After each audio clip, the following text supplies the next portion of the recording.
կորոշի, որ ինքը ուժեղ է եւ կոնկրետ հարցը կլուծի իր ուժի միջոցով, անկախ խաղաղության ստորագրած, նախաստորագրած, չգիտեմ, բոլոր թղթերից։ Շնորհակալ եմ հրավերի համար եւ կարծում եմ, որ նմանատիպ քննարկումները մեր քաղաքական դաշտին, հանրային դաշտին ժամանակ առ ժամանակ որոշակի զգոնության կոչ են հանդիսանում։ Հուսով ենք, որ այս քննարկումը ևս օգտակար կլինի կարևորագույն խնդիրների շուրջ մտածելու համար։ Տեսեք, պարոն, մեծ գործընկերները պարոն Ջվանյանը, Տիկին Վարդանյանը բավական խոսեցին սպառնալիքների հնջի մասին եւ ներքին եւ արտաքին իմաստով, եւ դրանք արտիական սպառնալիքներ են, արտիական մարտահրավերներ են, ուղղված ոչ միայն Հայաստանի Հանրապետության պետական մեծան դեմ, այլ նաեւ հայ ժողովրդի դեմ, հայկական աշխարհի դեմ, այսպես է ասենք, որովհետեւ մեր համար ամենամեծ կապիտալը մարդն է, ինքնությամբ, իր տեսակով եւ իր գիտելիքներով, հմտություններով, եւ մենք պետք է կարողանանք այդ հանրային համերաշխության ֆոնի վրա այլևս փոխել մեր ապագա անվտանգային բոլոր խնդիրների վերաբերյալ։ Տեսեք, 2007 թվականին Հայաստանի Հանրապետությունում մշակվեց եւ գործի դրվեց ազգային անվտանգության ռազմավարությունը, որը բավական երկար ժամանակ ապահովում էր Հայաստանի Հանրապետության արտաքին ներքին քաղաքականության անվտանգության ապահովման փաստում։ Այդտեղ էր եւ Սփյուռքը, եւ Եգիպտեցին, եւ Արցախյան խնդիրները, եւ մեր արտաքին քաղաքականության բոլոր վեկտորներն իրենց առաջնահերթություններով, եւ ցեղասպանության ճանաչման հարցը, եւ կոմունիկացիոն անվտանգության խնդիրները, եւ բարենային անվտանգության, եւ էներգետիկ անվտանգության, եւ հոգեվոր անվտանգության խնդիրները, եւ շատ երկար ժամանակ այդ փաստաթղթին համահունչ Հայաստանը համարում էր կանխատեսելի գործընկեր պետություն իր քաշի համապատասխան խնդիրների շրջանակներում հավասարի խոսող պետություն, դաշնակիցներ ունեցող պետություն, արտաքին անվտանգության մեջ ոչ միայն սպառող, այլ արտաքին անվտանգություն արտադրող պետություն, տարածաշրջանում գործոն, այդ թվում նաև անվտանգային իմաստով, եւ մեր ժողովուրդը չէր զգում անվտանգության խնդիրը։ Քաղաքական միտքը, քաղաքական մարդիկ իհարկե պատերաբար խոսում են եւ գործում էին անվտանգության համար, բայց ժողովուրդը մեծ հաշվով չէր զգում, որովհետև անվտանգությունից թթվածքի նման մի բան է, երբ որ կա չես նկատում, երբ որ չկա, սկսում ես արդեն շնչայեղձ լինել եւ հիմա էլ այդ իրավիճակն է։ Ինչ եղավ, սրանք եկան 20 թվականին փոխեցին ազգային անվտանգության ռազմավարությունը, մի անհասկանալի փաստաթուղթ գերեցին ինչ-որ հրապարակային փողոցային կոչերի հիման վրա, մենք քննադատեցինք դա շատ կարճ ժամանակ հետո արտահայտվեց պատերազմը, որից հետո Հայաստանի անվտանգային սպառնալիքները եւ անվտանգային կառուցված միջավայրը ահագին քանդվեց եւ անվտանգային սպառնալիքները մեծացան։ Դրանից հետո ելի չխրատվելով շարունակեցին նրանց ոչ ճիշտ եւ անվտանգային բոլոր պարամետրերի հակասող քաղաքականությունը, եղավ 2023 թվականը մենք կորցրեցինք ընդհանրապես արևելյան հատվածում մեր անվտանգային բոլոր գաղափարները, որտեղ Արցախը զսպաչրատիկ է, Հայաստանի անվտանգության համար ներողություն զսպաչրատիկ զրահաբաշխոն է, եթե այսպես պատկերավոր ասենք, եւ ռազմական իմաստով անվտանգային միջավայրը եւ անվտանգության ոլորտին Հայաստանի Հանրապետության հնարավորություններ տալիս շատ լայն տարածքում ապահովել իր բնակավայրերի եւ իր քաղաքացիական հասարակության անվտանգային խնդիրները։ Այսօր այդ հնարավորությունից մենք ստացված ենք, որտեղ մեր խոշոր բնակավայրերի ոչ հեռու շատ ամուր ձևով վերակայված է ադրբեջանական ուժի էներգետիկները իրանց դրոշներով հանդես։ Սա ունի նշանակություն եւ տարբեր տիպի խնդիրների համար լուրջ մտածելու տեղի կատարվեց նաեւ ապագայում։ 23 թվականից հետո մինչև այդ մեր անվտանգային միջավայրը եւ արտաքին քաղաքականությունը քանդվեց նաեւ 22 թվականին Ռուսաստանից սկսված հատուկ ռազմական օպերացիայի պարագան եւ ընդհանուր արդեն նաեւ աշխարհը սկսեց նոր աշխարհակարգի կառուցման եւ դանի փոփոխման խնդիրը, դրանից հետո 24-25 թվականներին արդեն իսկ անդակտուց ձևով հայտարարվում է ֆինանսական տարեվերջ չգոյության միջազգային իրավունքի ինչ-որ Հելսինկիայի եզրափակիչ ակտով ամրագրված 75 թվականից առ վերջերս այլևս այդ աշխարհակարգը չկա։ Մենք փորձեցինք Մինսկի խմբը, որ անվտանգության անվտանգության ինչ-որ առումով երաշխիքներ մենք հապում, այլևս անհասկանալի գործընկերություններ ենք ռուսական հայտնեցային հարաբերությունները բոլոր հնարավոր եղանակներով փոխվելահարվում են, արևմուտքը մեզ փորձում է ներկայացնել մի քաղաքական, այսպես ասած, մեր համառավանցորային այսօրը Հայաստանի Հանրապետության բոլոր շահերը դնում է խորհրդատվությունների մեջ և առաջարկում է պաշտպանող իրավունքներ, ինչպես Իրանի Իսլամական Հանրապետության հետ, Չինաստանի շահերի հետ, Հնդկաստանի որոշ դեպքերում շահերի հետ, Թուրքիայի շահերի հետ, Ռուսաստանի շահերի հետ, Արաբական արևմուտքի և հիմա փորձում են խնդիր իբրև կարգավորել Միացյալ Նահանգների հետ, բայց Միացյալ Նահանգներից մենք որոշվեց ունենք, որ անվտանգության երաշխիքների թեկուզ խոստումներ անգամ գոյություն չունեն, իսկ մտադրությունների շրջանակը, որը Թրիպի տեսքով չստորագրվել է, դա ամենաառաջին նախադասության մեջ դերացավ, որ ոչ մի իրավական հիմք չունի, ամեն ցանկությունները և կարող է տեղի չունենալ։ Շատ դեպքերում մենք գիտենք, որ Միացյալ Նահանգները այնտեղ են տարածաշրջաններում, որտեղ ինքը ազգային անվտանգության կամ ռազմավարական հետաքրքրություններ ունի, շատ արագ տարածաշրջանից հրաժարվեց նաև Աֆղանստանից, հրաժարվեց նաև մի շարք այլ տեղերից, այդ թվում նաև ահռելի ներդրումներից հետո։ Այնպես որ սրանք որ ասում են, այս ներդրումները երաշխավորել են Հայաստանի անվտանգությունը խաղաղությունը, դա ևս կեղծիք է, դա ևս սուտ է, դրան պետք չի հավատալ։ Ինչը պետք է անել, նախ փոխված աշխարհում եւ նաեւ մեր ռեսուրսները պակասած, նվաղած եւ թուլացած ռեսուրսների պարագայում մենք պետք է կարողանանք արդեն նոր ազգային անվտանգության ռազմավարություն մշակել, ընդորում շատ արագ, որտեղ փոխվել են բոլոր պարամետրերը, այդ ռազմավարությունը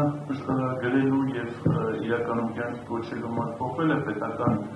ինստիտուցիոնալ համակարգի կարողությունները, փոխվել է տեխնոլոգիական հնարավորությունները, փոխվել են տեղեկատվական անվտանգության կանոնները, բնույթը, փոխվել է կիբերանվտանգության ամբողջական համակարգը, փոխվել է մարդկանց վերաբերմունքը պետություն ունենալու եւ ընդհանրապես քաղաքական նկատմամբ հետաքրքրությունը, դա ևս կորել է, հետեւաբար շատ բարդ իրավիճակում եւ Հայաստանի նաեւ աշխարհագրական դիրքը հաշվի առնելով մենք պետք է, այսինքն մենք ասելով նկատում Հայաստանին քաղաքականությամբ զբաղվող բոլոր մարդիկ, կլինեն իշխանության մեջ, կլինեն ընդդիմության մեջ, այսօր վաղը մյուս օրը երբեք որ լինի, որովհետև դա բոլորի խնդիրն է, անվտանգությունը չի սպառնում միայն ընդդիմադիրների սպառնում է բանտը, բայց երբ որ անվտանգությունը արդեն դառնա իրական սպառնալիք ֆիզիկական իմաստով կամ կենսաբանական իմաստով կամ բարոյահոգեբանական իմաստով, տեղեկատվական տերորի իմաստով, այդտեղ չի հարցնելու ով անդիմություն, ով իշխանություն, ով հարուստ, ով աղքատ, ով ինչով է զբաղվում կամ ով որտեղ է ապրում։ Սա ընդհանուր սպառնալիք է։ Հետևաբար բոլորը միասին պետք է կարողանան այս առաջին հերթին մշակել ռազմապաշտպանական նոր մոդել, որովհետև մենք այլևս այդ,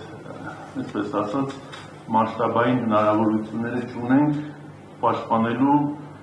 կազմակերպելու պաշտպանության այնպիսի մակարդակ, որը ենթադրում է ստրատեգիական խորություն, տակտիկական հնարավորություն, մեր ամբողջ պետք է տեղավորվի տեխնոլոգիական և կիբեր տարածքում, և այդտեղ մենք պետք է ունենանք գերակայություն Ադրբեջանի նկատմամբ, բոլոր իմաստներով գերակայություն։ Այսինքն, եթե մեր բնակավայրերը Ադրբեջանի թիրախի տակ են, Ադրբեջանի կիբեր տարածությունը պետք է մեր թիրախի տակ լինի, չեմ ասում անդադար օգտագործենք, բայց իրենք իմանան, որ Հայաստանի Հանրապետությունը ունի այլ արտության վրա, որը ոչ պակաս, եթե չասեմ նաև կարևոր,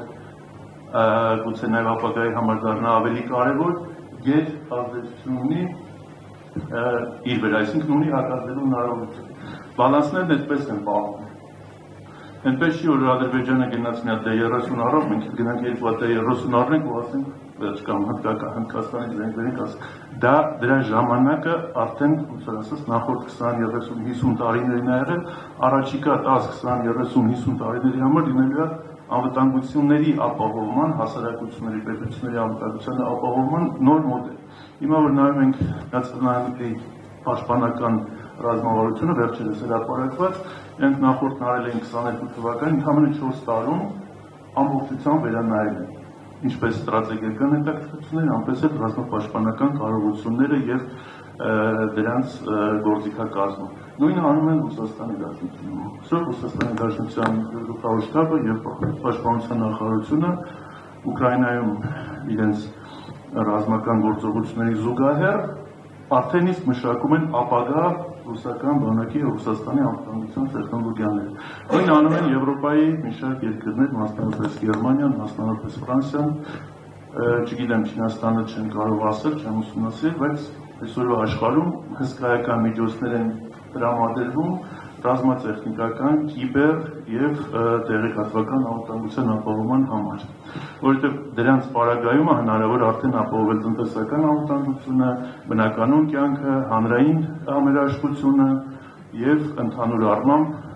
բազմամշակութային հարաբերություններում առանց բախումների իրավիճակներ։ Մենք պետք է կարողանանք արտաքին քաղաքականության նոր մոդել մշակել, որովհետև հիմա ինչ-որ վարվում է Հայաստանում, վերջին տարիներին դա արտաքին քաղաքականություն չի։ Դա արտաքին ավենտյուրա է, դա ուրիշների ցանկությունների շրջանակում սեփական ժողովրդին խաբելու տեխնոլոգիաներ են։ Մշակույթ է ձևավորվել, իրանց մոտ խաբելու իրանց ասում են կգնաք ես ինչ բանը կանեք, իրենք գալիս են ասում են ոնց անենք, պետք է այս բան գտնենք, որ ժողովուրդը չջոկի, որ մենք իրականում ինչ ենք ուզում անենք, եկեք լավ բաներն ասենք, Արցախ, Հայաստանը եւ ինչ վատ բաներ, որ ժողովրդի համար մեծ մասը ասում են շատ է լավ բան, ինչ վատ բան, բայց մենք տեսանք ինչ վատ բան, հիմա ասում են խաղաղությունը եկել է վերջ արդեն, ինչ վատ բան է, որ եթե դու չես խորանում, դրա գալու ճանապարհները եւ արդյոք եկել է կամ ինչ տեսքով է եկել, կամ ում համար է եկել։ Հետո հասկանում ես, որ չէ, սա մեծ հաշվով մեծ խաբերություն, այսինքն արտաքին քաղաքականությունը պետք է աշխատի Հայաստանի Հանրապետության օգտին։ Հիմա եվրոպական համայնքը, որ իր հաջորդ հավաքը որոշել է իրականացնել Երևանում, մայիսի 4-ին։ Լավ է, ով ասում, որ վատ է, թվում է արտաքինից առաջին հայացքից թվում է, թե արտաքին քաղաքական մեծ հաջողություն է, տեսեք, միանգամից 50 եւ ավելի երկրների բարձրաստիճան պատվիրակություններ եկել են Հայաստան։ Նախկինում էլ էին գալիս, բայց նախկինում գալիս էին մի Հայաստան, որը որ ուներ ինքնուրույնություն, ուներ դիմագիծ, ուներ ձեռագիր, ամբիցիա աշխարհում, իր անվտանգության, իր զարգացման, իր ազգային շահերն առաջ տանելու, այսօր գալիս են մի տարածք, որը շատ հնարավոր է, որ օգտագործվի աշխարհաքաղաքական տարբեր իրավիճակների համար, Իրանի դեմ, Ռուսաստանի դեմ, միջին միջանցքը, Չինաստանից ապրանքները արևմտյան վերահսկողության տակ բերելու դեմ, մայիսի 4-ին էլ գալիս են, որ մայիսի 5-ից արդեն քարոզարշավում մեր այսպես կոչված իշխանությունները ժողովրդին ասել է ժողովուրդ ջան, ինչ եք ուզում, ամեն ինչ արել ենք ձեր համար, ինչ անենք։ Ղարաբաղն էլ տվեցին, այսինքն հիմա իրանց քաղաքականությունը բերում է նրան, որ ժողովրդի մոտ լավ է ժողովրդին դեռ ուղիղ չեն մեղադրում, ասում դուք եք մեղավորում, մինչև Ղարաբաղը չենք տվել։ Տեսակ ինչ լավ է, որ Ղարաբաղը տվեցին, տեսակ ինչ լավ է, որ Թուրքիան էլ արդեն մերը չի ամերիկացիներն է վերահսկում կամ չգիտեմ ուրիշներն է վերահսկում, թուրքերն է վերահսկելու իրենց համարը։ Այսինքն այս կարգի տեղեկատվական ներքին խնդիրները, որոնք անվտանգային սպառնալիքներ են նաև հանդիսանում, հեշտությամբ մանիպուլացնելի է։ Դրա համար ես առաջ շատ երկար մտածում էի լավ, իրանք ոնց են առանց ազգային անվտանգության ռազմավարության կարողանում կառավարել երկիրը, որովհետև դա ընդհանուր կանոններ են, ընդհանուր խնդիրներ են, սկզբունքներ են դրված պետական կառույցների, հանրային կառույցների առաջ, որ յուրաքանչյուրը գիտի իր գործի գնալու նպատակը որն է։ Հետո հասկացա, որ չէ, ընդհակառակը, իրանք հատուկ չեն անում, որովհետև դա իրանք սպանդալում է, որովհետև իրանք չգիտեն ինչ են անում։ Երբ որ 21 թվականին գրեցին Մինսկի խումբ, Հադրութի, Շուշի, դեօկուպացիա բան, հետո 22 թվականին գնացին ամբողջությամբ եղածներ հանձնեցին, ես հասկացա, որ չէ, դրանց այս մարդկանց ազգային անվտանգության ռազմավարությունը ձեռները կապելու է։ Իրանք պետք չի, իրանք որտեղ չգիտեն հաջորդ իրանք ինչ են ասելու անելու։ Հետևաբար մինչև այսօր էլ նույնիսկ չեն մտածել դրա մասին։ Եվ չգիտեն, ես չգիտեմ օրինակ, եթե Հայաստանի Հանրապետության զինված ուժերը զորավարժություն անցկացնում, որն է լինելու այդ զորավարժության խնդիրը, ով է հավանական հակառակորդ, ցանկացած զինված ուժ ունի հավանական հակառակորդ հաստատություն։ Կամ սպառնալիքներ, ով է, այսինքն Մեր հավանական բարեկամն է։ հակառակորդը եւ ինչ են շարունակում։ Հա, ուցան դեն զորավարժություններ անելուց այդ ամեն օր է արվում, կարծում եմ, սա իհարկե կատակի տեսքով։ Հիմա այս բոլոր խնդիրների մեջ պետք է անվտանգային բոլոր մակարդակների եւ բոլոր բաղադրիչների համար ունենալ հստակ մշակված հայեցակարգեր։ Եվ այդ հայեցակարգերն էլ արդեն կդառնան, որովհետև ամենայն հավանականությամբ Հայաստանի համար իմ կարծիքով իհարկե այսուհետ եւ շատ երկար ժամանակ քիչ կլինի կոալիցիոն կառավարման սկզբունքը եւ մեկ ուժի երիշխանությունը, ինչպես տեսնում ենք, շատ վտանգավոր ու ռիսկային է, հատկապես սխալվելու մեծ հավանականությամբ պարագայում, որովհետև զսպումների եւ հավասարակշռումների մեխանիզմը եւս չկա, դա եւս անվտանգային էլեմենտ է ներքին կառավարման իմաստով, հետեւաբար որպեսզի կոալիցիաները կարողանան աշխատել, այդ նույն կոալիցիաները պետք է միաժամանակ, այսինքն քաղաքական ուժերի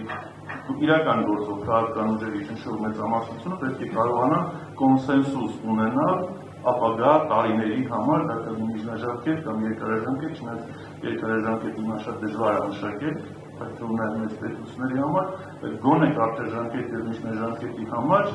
առաջիկա 10-15 տարիների համար ունենալ մշակված, հիմնավորված, փաստարկված եւ հայ ժողովրդի հայկական ամբողջ աշխարհի հայկական կապիտալի, հայկական տեսակի ինքնության բոլոր կոմպոնենտների հայ հասարակությունը ձևավորող եւ նրանց զարգացման ուղի մեջ տալով բոլոր բաղադրիչների կենսունակությունն ապահովող ազգային անվտանգության ռազմավարություն, որն է դառնա կառավարության ծրագիր, կուսակցությունների համար գործունեության ծրագիր, դառնա պետության, հասարակության բոլոր ինստիտուտների, այդ թվում նաև բիզնեսի, որպեսզի մենք հասկանանք, որն է շահը մեր պետության շահը։ Հիմա եթե Իսրայելում գնանք հարցում անենք, հաստատ հասարակության մեծ մասը հոդապաշտ ձևով կներկայացնի, որն է իր պետության շահը։ Հետո տարբերությունները դուք կտեսնեք դրանց հասնելու եղանակների մեջ, բայց երբ որ այսօր մեր հասարակությունում հարցում անենք, որն է գլոբալ իմաստով հայ ժողովրդի ազգային անվտանգության շահը, մենք պատկեր չենք ստանա, ցավոք, չենք ստանա։ Մարդիկ իջել է արդեն նշաձողը այնքան ցածր, որ նույնիսկ կենցաղային իմաստով մարդիկ դժվարանում են ձևավորել իրենց համար նպատակներ։ Հայ մարդը չգիտի, մի տարի հետո ինչ անել, ինչով ազգա բիզնեսներին հարցնում ես, չգիտի ինչով ազգաղվել, ինչ անել, ասում եմ, ես ինչ իմանամ, վաղ չեմ այսօր ինչ անել ու ինչ հարցեր ես տալիս։ Նույնը նաև քաղաքական համակարգն, այսինքն անորոշությունները առաջացնում են նաև շատ բարդ իրավիճակներ մեր կազմակերպվածության եւ պետական ինստիտուցիոնալ համակարգի համար։ Դա տեսնում են նաև մեր գործընկերները դրսում, ովքեր որ բարեկամ պետություններ են եւ բարեկամաբար տրամադրված ինչ-որ բաներ հուշում են, ովքեր որ ոչ կամ հակառակը բնականաբար շատ լավ օգտվում են այդ իրավիճակից եւ Հայաստանի Հանրապետությունը այդ իրավիճակում դառնում է խաղաղալիք աշխարհակահաղական խաղաղալիք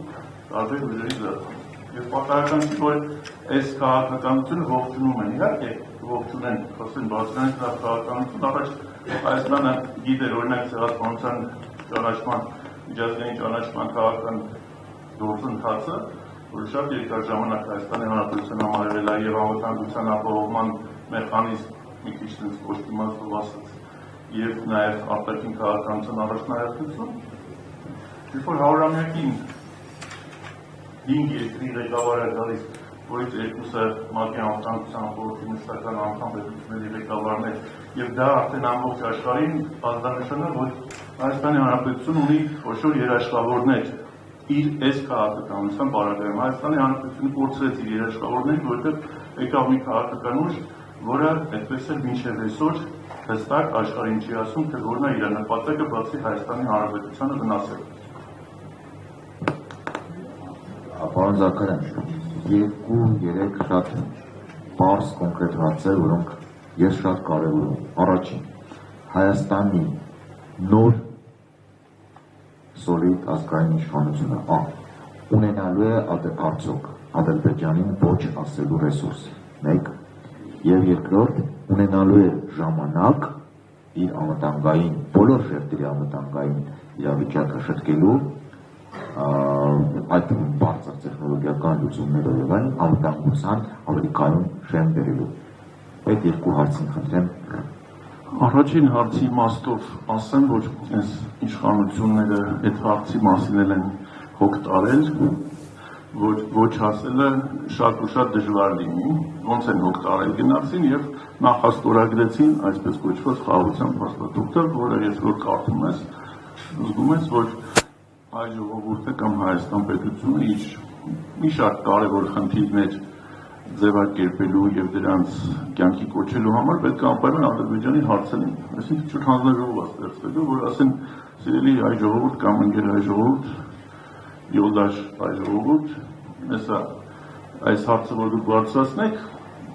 դա պրոբլեմա է, եկեք այդ հարցը ձեր խորհրդանում մի քննարկեք կամ այս օրենքը մի ընդունենք, այսինքն դա արտաքին ուղիղ միջամտություն է քո ներքին կամ արտաքին քաղաքականությանը։ Հնարավոր լինելու, այո, հնարավոր լինելու է, եթե դա իրականացվի միջազգային երաշխիքային պայմաններում, եթե դա իրականացվի արգումենտացված եւ հիմնավորված բացատրություններով, օրինակ ասենք արցախցիների վերադարձ իրավունքի բերման, օրինակ տարածաշրջաներում ոչ միայն մեկ կոմունիկացիա, այլ մի շարք կոմունիկացիաների զուգահեռ գործարկման։ Թրիպը որոշ մշակումներից հետո, այո, կարող լինի Հայաստանի համար լավ տարբերակ, իհարկե ես մի քիչ թերահավատ եմ այդ front office, back office ձևակերպումներից, մեխանիզմից, որը որ Հայաստանի ձեռները կապելու է սուվերենության իմաստով, այստեղ շատ ուժեղ իշխանություններ են պետք, որ back office-ը լինի թելադրող եւ չտրվի երրորդ կողմից եկած կամ գալիք front office-ի, այսպես ասած, մանիպուլյացիաներին եւ սխալ տեղեկատվության հիման վրա սխալ որոշումներ կայացնելու, որոնք ժամանակի ընթացքում էլի նոր սպառնալիքներ կպետք։ Զուգահեռաբար պետք է կարողանալ նենց անել, որ մյուս կոմունիկացիաներն են, մասնավորապես Հյուսիս հարավը